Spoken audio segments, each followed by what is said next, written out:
Audio check 1, 2, 3, 4, 5, 6, 7, 8, 9, 10. Audio check 1, 2, 3, 4. Good. Okay. Luis, you good? Okay. We're going to go to the Prime Minister's podium. Prime Minister's podium. 1, 2, 3, 4, 5, 6, 7, 8, 9, 10. Prime Minister's podium. 1, 2, 3, 4, 5, 6, 7, 8, 9, 10. Josh, you want me to check this too? 1, 2, 3, 4, 5, 6, 7, 8, 9, 10. Let me know when you're good. 1, 2, good over there. Good over here on the right.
Ladies and gentlemen, the President of the United States and the Prime Minister of Japan.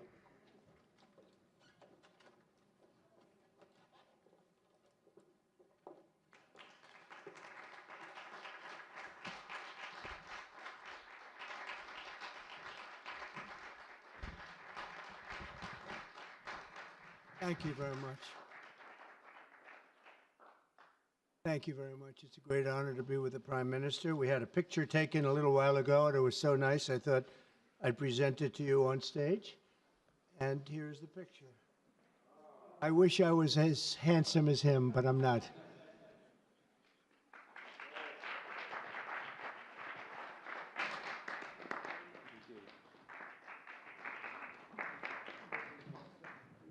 Okay, thank you. Oh.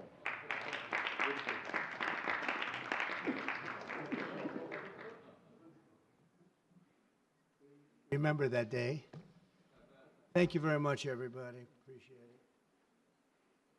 I'm delighted to welcome Japanese Prime Minister Ishiba Shigeru to the White House for the first time. And Prime Minister, it's an honor to have you with us, a great honor. Japan is a great country. Thank you very much. Japan is strong and proud. It's a nation that is home to one of the great civilizations in the history of the world. For nearly 80 years, the American-Japanese people have enjoyed a friendship like few others. We've had a great friendship across the vast ocean, and we found ourselves united by bonds of history, commerce, culture, mutual admiration, and great respect. after our meeting today, I'm confident that the cherished alliances between our two countries and others also will continue to flourish long and into the future. The military cooperation between the United States and Japan is one of our closest security partnerships, and it's one of the closest we have anywhere in the world. Our service members work together every day to defend our common interests. Japan is committed to double its defense spending by 2027 compared to my first term. They've invested a lot of money because of my first term. We worked on that very hard with Shinzo, the great Shinzo Abe. And we look forward to seeing even more so. Shinzo and I worked very, very long and hard, and those numbers are very reflective after my first term. And now they're going up very substantially based on our conversations today. In addition to being vital for our shared security, Japan is one of the top purchasers of U.S. military exports and equipment. And I'm pleased to say that this week my administration approved nearly $1 billion in foreign military sales to Tokyo. The United States is totally committed to the security of Japan. We will extend the full strength of American deterrence capabilities in defense of our friend and ally, 100%. In the years to come, the Prime Minister and I will be working closely together to maintain peace and security, and I also say peace through strength, and all over the Indo-Pacific. And to that end, we also remain committed to the effort I began in my first term to ensure safety and stability on the Korean Peninsula. Prime Minister Ishiba and I spoke long and hard about a vital economic relationship between our two countries and the continuance of that relationship. The United States and Japan trade over $300 billion in goods and services each year. Japan has invested nearly $800 billion, and that's going to go up very, very substantially in the coming months, more than any other country. And they're going to have some competition. We have a lot of people coming in and investing in the United States. I think the feeling throughout the world has never been stronger about this country. As a result of our victory in 2024, the presidential election, the Japanese investment and technology giant SoftBank announced plans to invest between $100 and $200 billion. And we have many other companies investing that number, higher than that number, some a little bit less, but we have trillions of dollars of investment pouring into our country now that you didn't have just a short while ago. Today, our teams discussed how our two nations can do even more to stay on the cutting edge of artificial intelligence, along with the quantum computing, semiconductors, and other critical technologies. And they're coming out. The problem with technology, that kind, it's obsolete in about 2 days, so we have to start all over again. Doesn't last long. We agreed to cooperate even more closely to combat the Chinese economic aggression, which is quite aggressive. I'm also pleased to announce that Japan will soon begin importing historic new shipments of clean American liquefied natural gas in record numbers. It'll be record numbers. With our Secretary of the Interior, we were talking, I think Doug is here. Hello, Doug. Please stand up, Doug. Doug Burgum, everybody. We're talking about the pipeline in Alaska, which is the closest point of major oil and gas to Japan by far. Less than half the distance of any other location. We're talking about a joint venture of some type between Japan and us, having to do with Alaska oil and gas, and that's very exciting. They're very excited about it, so are we. As we deepen our economic relationship, I made clear that the United States will be conducting trade with all countries based on the principle of fairness and reciprocity. Chronic trade deficits not only undermine our economy, they really do, and we're going to get rid of the trade. We have a trade deficit with Japan of over $100 billion, but we're going to work that out, and I think very quickly, frankly. We can do it just on oil and gas. We can work it out, so we intend to do it very quickly. We both understand that.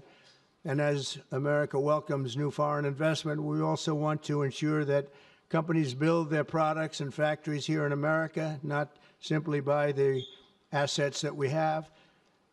And Japan is going to be opening up auto plants. New auto plants are being built currently as we speak. They've just been started. Toyota is one, and Nissan's going to be doing something very exciting about U.S. Steel.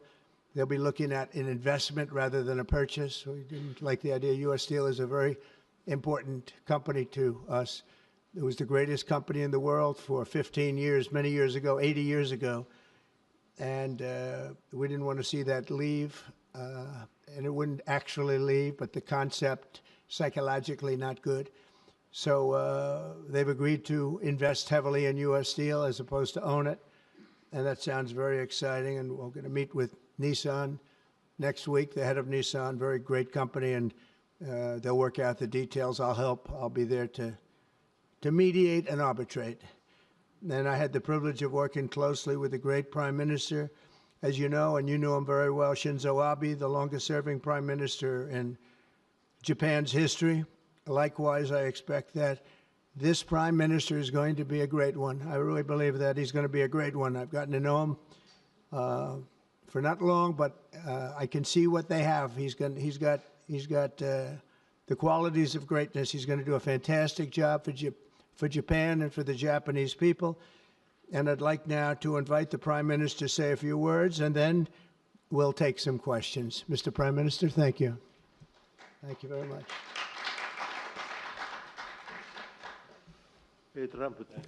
Mr. President Trump, I would like to sincerely thank you for inviting me to the White House today, immediately following your inauguration. I also thank you for your very warm hospitality. I have come to Washington, D.C. with the hope of having a face-to-face meeting and deepening our mutual understanding at this early date with President Trump, who is now leading the United States, the most important country for Japan's diplomacy and security, and aligning our perspectives and visions that Japan and the United States should pursue. What should we do to advance the national interests of both of our countries in synergy and to realize peace and prosperity in the Indo-Pacific?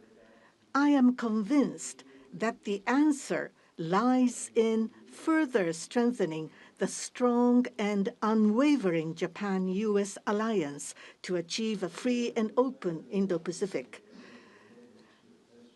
President and I concurred to strengthen the deterrence and response capabilities of the alliance and to work closely in addressing strategic challenges that both countries are facing in this region.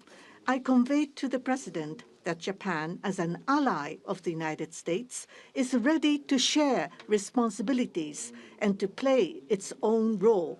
I also reiterated Japan's unwavering commitment to fundamentally reinforcing its defense capabilities, and we confirmed the unwavering commitment by the United States to the defense of Japan. We reaffirmed that Article 5 of the Japan-U.S. Treaty of Mutual Cooperation and Security applies to the Senkaku Islands, with half of the world's population and approximately 60% of the world's GDP. The Indo-Pacific serves as the engine of growth and vitality for Japan, the United States, and the world.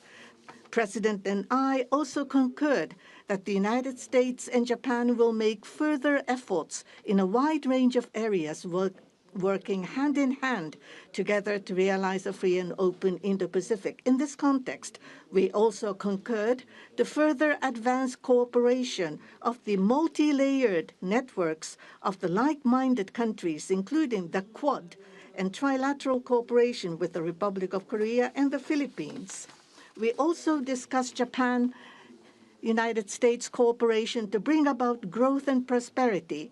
Economic cooperation, including on economic security, is important from the perspective of strengthening alliance cooperation. Japan is the closest economic partner of the United States and has been the world's largest investor in the United States for 5 consecutive years.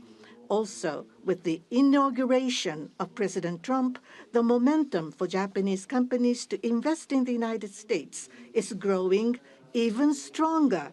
Today, I conveyed my willingness to cooperate together to elevate Japan's investment in the United States to an unprecedented amount of $1 trillion.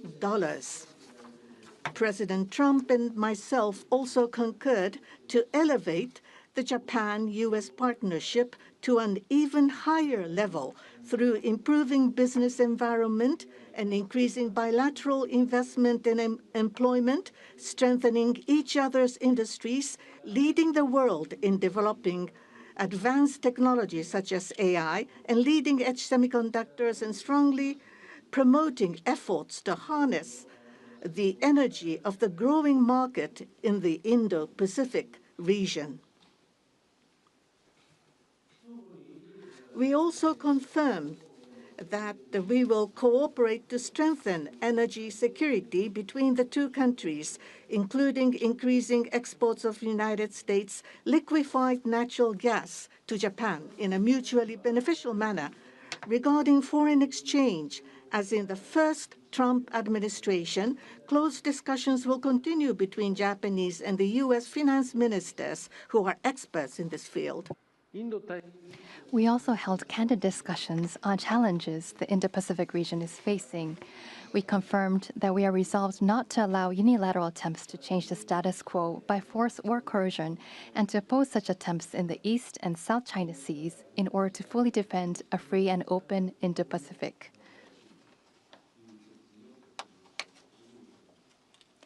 We also reiterated the importance of peace and stability across the Taiwan Strait. Regarding North Korea, we affirmed the need to address its nuclear and missile program, which poses a serious threat to Japan, the U.S., and beyond, and that Japan and the U.S. will work together toward the complete denuclearization of North Korea. As the abductees and their families continue to age, I conveyed my strong sense of urgency and determination directly to President Trump, and gained his renewed strong support for the immediate resolution of the abductions issue. While this was my first face-to-face meeting with President Trump, we were able to openly and frankly exchange views, and our meeting turned out to be very productive and meaningful. As a result of today's meeting, which marked a new departure for the Japan-U.S. relations, we are issuing a Japan-U.S. Joint Leaders Statement. This document will serve as a compass for further cooperation between our two countries. On the basis of these deliverables, I look forward to working together with President Trump, who I respect immensely, to usher in a new golden age of Japan-U.S. relations. I look forward to welcoming you to Japan. And I'm very excited about that prospect. Thank you, Mr. President. Thank you very much. Thank you. Any questions, please? Peter? President Trump, I have two on Doge. Elon Musk said today, I love Donald Trump as much as a straight man can love another man. What does the First Lady think about that? Oh, I think she'll be okay with it somehow. So, Democratic lawmakers are really upset that Doge engineers have access to these Treasury payment systems. The Senate Intel Defense wrote a letter to Susie Wiles. They're saying that these systems are used to disperse trillions of dollars each year and contain everyday Americans' personal information like social security numbers, home addresses, bank accounts. Why does Doge need all of that? Well, it doesn't, but they get it very easily. I mean, we don't have very good security in our country, and they get it very easily. And what we're doing, if you look at what has just taken place with respect to some of the investments that have been made on another agency that people have been talking about for years, but nobody did anything about it, it's absolutely obscene, dangerous, bad, very costly. I mean, virtually every investment made is a con job. There's nothing of value to anybody unless there's a kickback scheme going on, which is possible. And we're going to be doing more and more of that. We're going to be looking at Department of Education. We're going to be looking at even our military. We're going to be looking at tremendous amounts of money, Peter, being spent on things that bear no relationship to anything and have no value. We're talking about trillions of dollars. It will be, in the end, trillions of dollars being absolutely wasted, and perhaps illegally. I would say certainly in many cases illegally, but perhaps illegally overall. And I'm very proud of the job that this group of young people, generally young people, but very smart people, they're doing. They're doing it at my insistence. It would be a lot easier not to do it, but we have to take some of these things apart to find the corruption. And we found tremendous corruption. You mentioned the Department of Education. What did you think when you saw Democratic lawmakers trying to get into the Department of Education earlier today? Oh, I see the same ones. I see Maxine Waters, a lowlife. I see, you know, all these people. They don't love our country. They don't love our country. We want great education. So they rank 40 countries in education. We're ranked dead last, dead last. But the good news is we're number one in one category. You know what that is? Cost per pupil. We spend more per pupil than any other country in the world. You look at Norway, Denmark, Sweden, various countries all up and down, Finland. China does very well in education. And then you look at us. We spend much more money than they do per pupil or any other way. But we spend much more money than they do, and yet we're ranked this year, Biden's last year, congratulations, Joe, we're ranked dead last. So what I want to see is education. Number one, I like choice. We all like choice. But beyond choice, long beyond choice, I want to see it go back to the states where great states that do so well have no debt. They're operated brilliantly. They'll be as good as Norway or Denmark or Sweden or any of the other highly ranked countries. They'll be, you probably have 30, I figure 35 to 38 states will be right at the top. And the rest will come along. They'll have to come along competitively. And by the way, we'll be spending a lot less money. And we'll have great education. As part of this DOGE cost-cutting effort, one of the DOGE engineers was fired for some inappropriate posts. The vice president says, bring him back. What do you say? Well, I don't know about the particular thing, but if the vice president said that, did you say that? I'm with the vice president. Thank you, Peter. Yeah, go ahead, please. Yes, red dress. Thank you so much, Mr. President. Just how strong do you want Japan's military to be? And do you specifically hope that their increased military spending will deter China and North Korea? What did you talk about that today? Well, I want our military to be the strongest. I also don't mind spending so much money on the military because we build it here. It's made in the USA, all made in the USA. We have, you know, I rebuilt our military during my first term. Did a great job. We left some of it behind in Afghanistan, stupidly. There was no reason for that, but it was still as much as it was. It was billions and billions of dollars, but it was a small part of it. But we're going to have the strongest military by far. We have great people. I want to congratulate Pete Hegseth for having gone through the gauntlet. He went through a lot, but he got through, and he's going to be a tremendous, I have no doubt he's going to be a tremendous leader. And other of the leaders sitting here, they're in their own fields. We're going to do something very, very, very great, and we expect great things. But I expect the strongest military by far in the world, far stronger than China, far stronger than anybody, and that's the way it is. Thank you very much. Would you like to ask a question, please? Go ahead. Thank you, Mr. President. Thank you. This is Hiramoto from Nippon Television. My question, let me ask two quick questions. Sure. First, this is the first meeting between Mr. President and Prime Minister Ishiba. So what kind of impression do you have on him? And number two, do you have an idea or do you have a plan to impose tariff against Japan so far? Thank you. I think that he is going to be a great prime minister. I think he's a very strong man, very, very strong. I have great respect for him. I've known him for a long time through a reputation.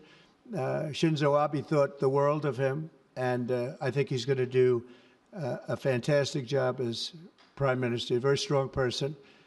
I wish he wasn't so strong. I wish he was a little bit weaker than that, but That's what I got. I have to get strong guys all the time. He's going to be a great prime minister.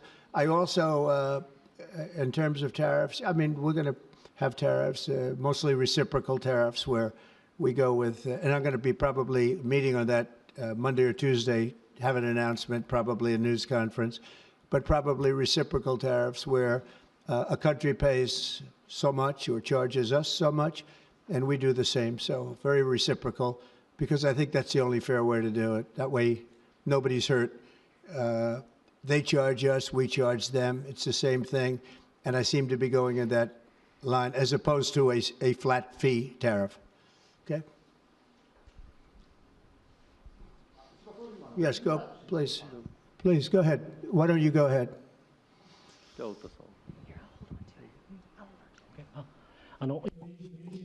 This is Ota from Yomiuri Shimbun newspaper. I have a question for Prime Minister Ishiba. So this is your very first summit meeting. What was your impression of President Trump? Were you able to build a good relationship of trust and confidence? In Northeast Asia, there are many challenges, China, North Korea, and so forth.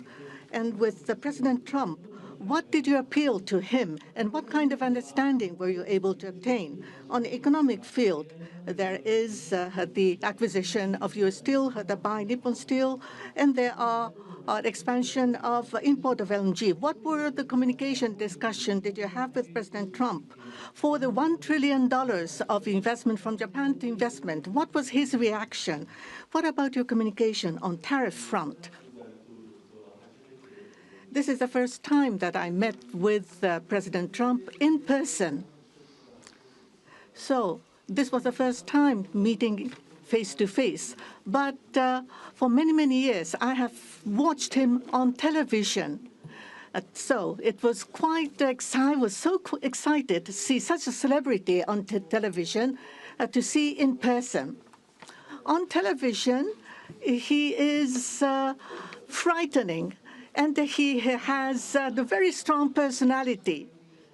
But when I met with him, actually, he was very sincere and very powerful and with strong will for the United States as for the whole world. I was able to feel that.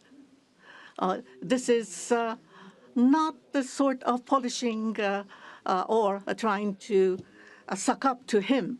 For the world peace and for the regional stability that both of our countries need to play our role and make our endeavors and responsibility. As for the increase of our defense expenditures, it is not that we are told by the United States to do so. Japan, on our own decision, and on our own responsibility, we need to increase our defense expenditures. But of course, we need to communicate and consult with the United States. But the responsibility is with Japan, and the decision is with Japan. Now, on the tariffs, that if it is mutually beneficial, tariffs need to be set. And as for Japan, as Mr. President has introduced to us, an unprecedented investment will be made from Japan to the United States, and so many jobs will be created. So $1 trillion is the target. And this will be to the benefit of the United States, but also to the benefit of Japan as well. Investment is mutually beneficial. So be it with U.S. Steel, as Mr. President says, it is not acquisition, it is investment. So the Japanese technology will be provided, and the better quality products will be manufactured in the United States, and the U.S. Steel will make products which will contribute not only to the United States and Japan, but also to the whole world. It is not one-sided. It will be reciprocal. It will be mutually beneficial. And I believe we were able to share on this, and that is the biggest result that I have seen today. Thank you very much. Go ahead, please. Yeah.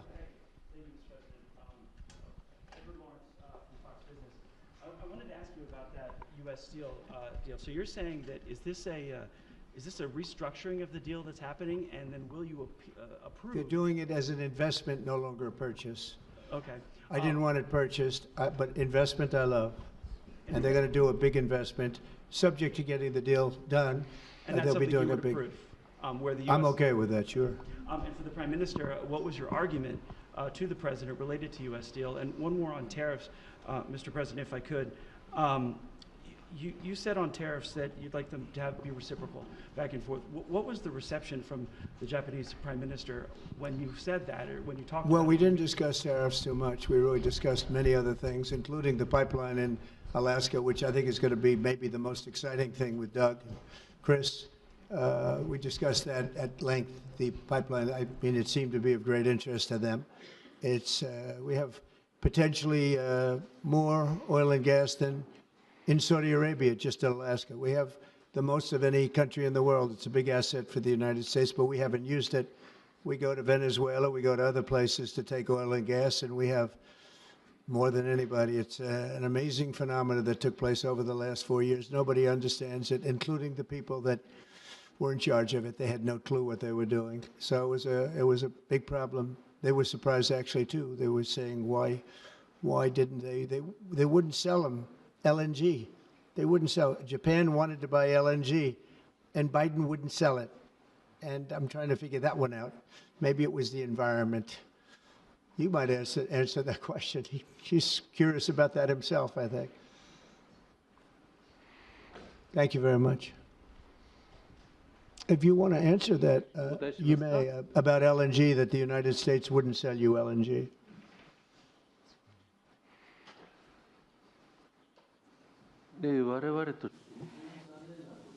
That was a really unfortunate thing, but the current administration, the previous administration was not allowing the LNG to be exported to us. I believe that President Trump, on the day of his inauguration, allowed us to resume this importing. I think this is something that is really wonderful for us. And as the country of Japan, we are interested in importing not just LNG, but also bioethanol, ammonia, and other resources at a stable price, a reasonable price from the United States. And we also want to improve the trade deficit that the U.S. has towards Japan. So if we are able to buy those at a stable and reasonable price, I think it would be a wonderful situation. And for that, I am very appreciative to President Trump. And we also look forward to LNG and hope that it's a success. I want to just say that on the ethanol, Iowa is going to be very happy. All of the Nebraska, all of our farm states are going to be very happy. They want ethanol, and we'll be able to provide it. So our farmers, who I like and they like me, I think they're going to be very, very happy. We've opened the sale of LNG immediately. Actually, we did it a few days ago. And China, right now, not only China, everybody wants to buy it. We have more than anybody, and they're all buying it. But Japan in particular, we're very happy that they're going to start immediately. And we can supply it to the world, but we're supplying it to Japan, and they can always be right up in the front of the line. Yeah, go ahead, please. Go ahead.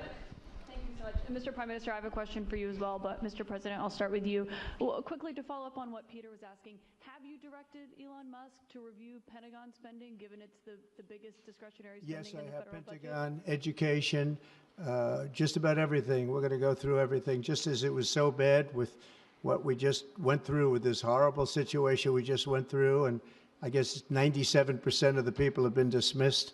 It was very, very unfortunate. You're not going to find anything like that, but you're going to find a lot. And I've instructed him to go check out education, to check out the Pentagon, which is the military. And, sadly, you'll find some things that are pretty bad. But I don't think proportionally you're going to see anything like we just saw. FBI has turned over a list to the Justice Department of the FBI agents who worked on the January 6 rioters cases. Are you planning to fire the FBI agents who worked on those investigations? No, but I'll fire some of them because some of them were corrupt. I have no doubt about that. I got to know a lot about that business, that world, I got to know a lot about that world, and we had some corrupt agents, and those people are gone, or they will be gone, and it'll be done quickly and very surgically. Did you have a question for the Prime Minister? Talk up. Are those the ones who worked on the January 6th? I don't know. I don't know. I know we have some that are very corrupt and we don't like it. We're going to bring back the reputation of the FBI. Kash Patel is going to do a great job. And we're going to bring back the reputation of the FBI, which has been hurt very badly. It's been devastated over the last 4 years. You have just been meeting for the first time with President Trump. The last administration famously did not have hardly any, if at all, contact with North Korea. President Trump certainly did the last time he was in office. Would you like to see him resume that contact and also that in-person meeting that he had with the North Korean leader, Kim Jong-un?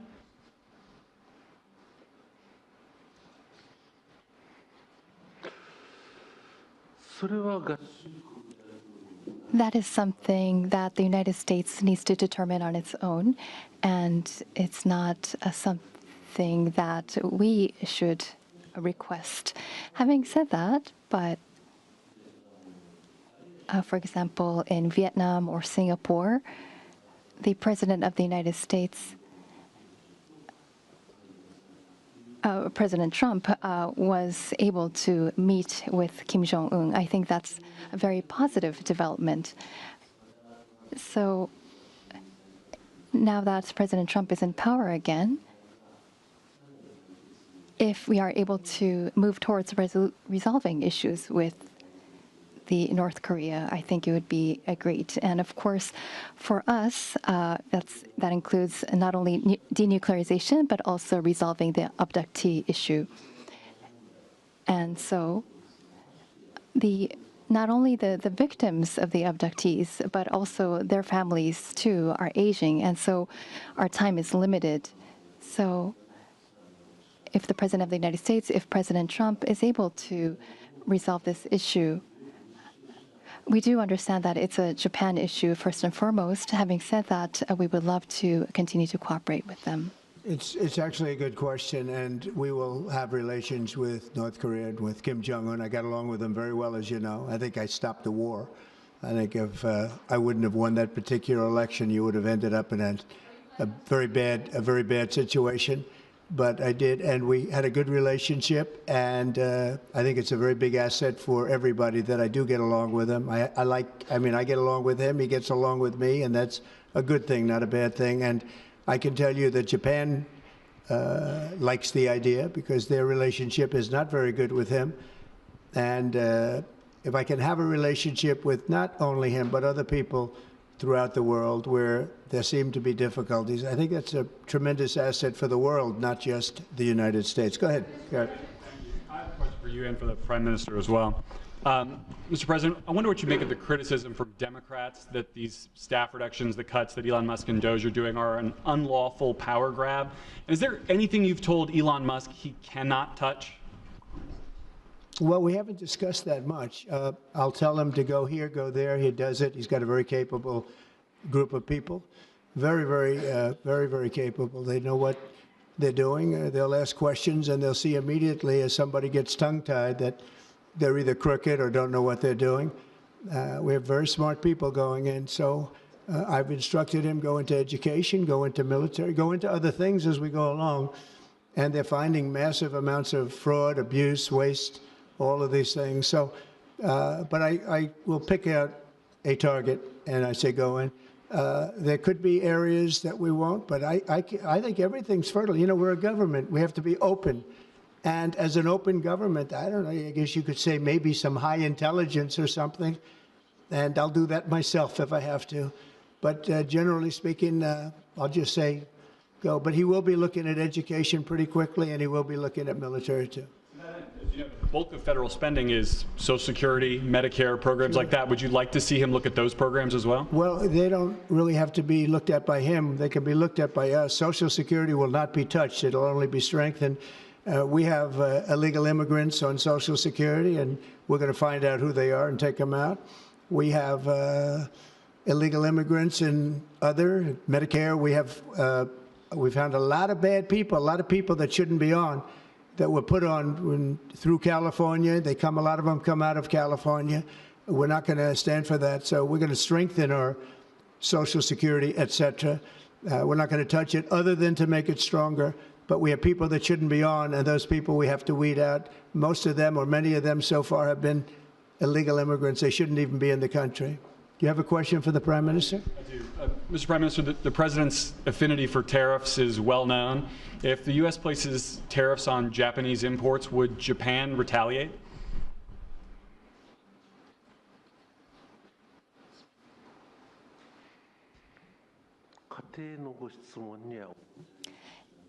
I am unable to respond to a theoretical question. That's the official answer that we have. That's a very good answer. Very good answer. Wow. That's very good. He knows what he's doing. Thank you very much, everybody. Thank you. Thank you.